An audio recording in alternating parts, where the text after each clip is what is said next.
The Princess and the Wizard. It was Princess Eliza's birthday. She was just blowing out the 7 candles on her cake when a wicked wizard flew down the chimney and into the room. "Why did not you invite me to your party?" he thundered. "Because wicked wizards like turning people to stone," replied Princess Eliza. "So they do," said the wizard, and with a flick of his bony fingers he turned the king, the queen, and all the party guests into stone. Then he laughed a horrible laugh and said to Princess Eliza, "They like capturing princesses too." Just then there was a whirring of wings, and in through the window flew the princess's fairy godmother. She was late for the party. When she saw what had happened, she waved her wand and said, "The princess may try 7 times to escape by changing her color and changing her shape."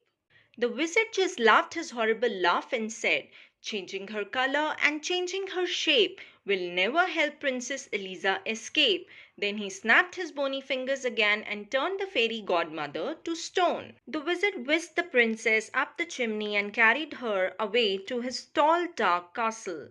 He locked her into the cellar, where she cried herself to sleep. The next day was Monday. The wizard unlocked the cellar door. He was holding the big red book which contained all his magic. "This is your first chance to escape," he said. "I shall count to 100 and then I shall come and find you." He opened his book, closed his eyes, and began to count.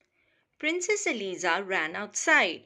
The moat of the castle shone blue under the blue sky. She jumped into the water and turned herself into a blue fish.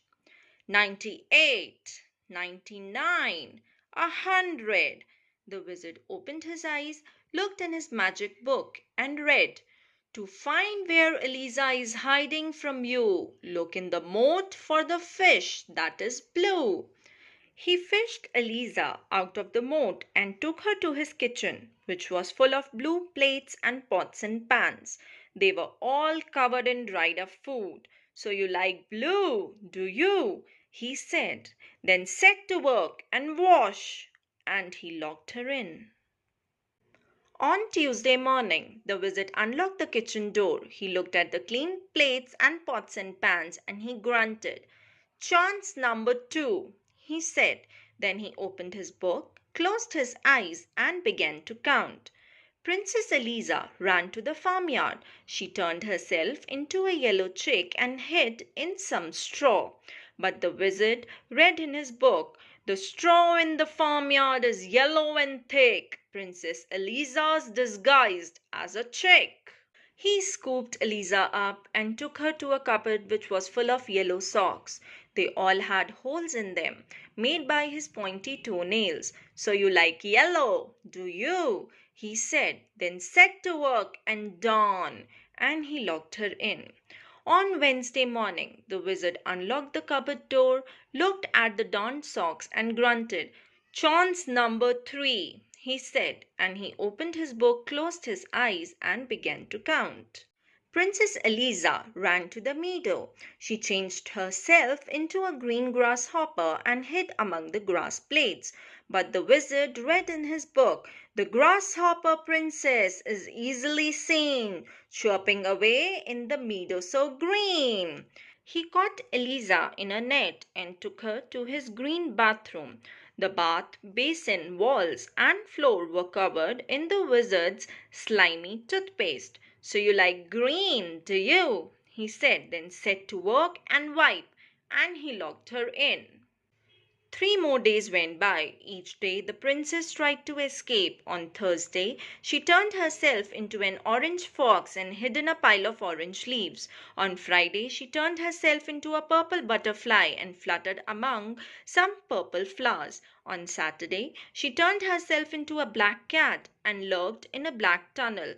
But each time the wizard found her and gave her yet more work to do.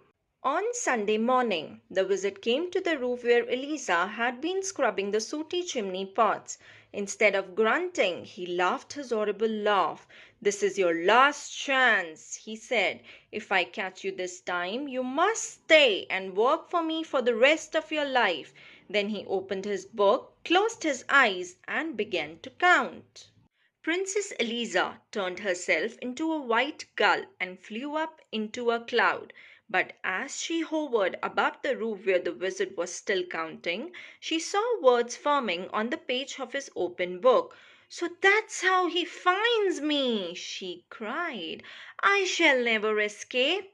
Then she had an idea. She turned herself into a page of the wizard's book, a perfectly blank white page with no writing on it. 98, 99, 100. The wizard finished counting and began to read his book. The princess turned into a bird in the sky. She hid in a cloud. Then she had one more try. That was the end of the page. The wizard turned over to read more, but there was no more. The next page in his book was blank and white. He flew into a rage. "You stupid book!" he shouted, and he hurled it into the moat. The book landed with a splash and sank to the bottom. All the wizard's magic was gone. At that moment in the palace, the king, the queen, and all the party guests came back to life. "Where is Princess Eliza?" they asked each other. Nobody knew except the fairy godmother, and she only smiled and said nothing. Princess Eliza had turned herself from a white page into a blue fish and was swimming to the edge of the moat. She turned herself into a yellow chick and ran across the corn in the farmyard. She turned herself into a green grasshopper and hopped over the grass. She turned herself into an orange fox and raced through the orange leaves. She turned herself into a purple butterfly and fluttered over the purple flowers. Then she turned herself into a black cat and streaked through the black tunnel. Lastly, she turned herself into a white bird and flew. She flew all the way back to the palace and in through the window. She perched on a chair at the tea table and changed herself back into a princess. The king and queen and all the party guests hugged her. Then Princess Eliza cut her birthday cake and everyone had a slice.